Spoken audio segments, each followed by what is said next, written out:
დღეს შევიკრიბეთ უმაღლეს საქართველოს ორგანოს და პარლამენტის საინტერესო გეხსენებათ რავალის მანძილზე მართავდა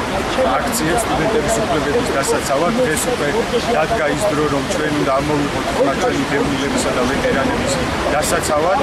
უფლებების დასაცავად, დემოკრატიული მოძრაობის სახელმწიფოების ხარდამჭერაც აქვს ამ სტუდენტთა საინტერესო რომელთა რიგებში შევდივართ გიორგი და ჩვენ გავაგზავნებთ ერთობლივად ბრძოლას იმასთან დაკავშირებით, რომ აუცილებელია საქართველოში სტუდენტები, დევნილების შვილებს და ვეტერანების შვილებს კონდეთ შეღავათები უმაღლეს სასწავლებლებში და სახელმწიფო მაიღოს ვალდებულება იმისა, რომ სრულად მოახდინოს სახელმწიფო ბიუჯეტიდან მათი დაფინანსება.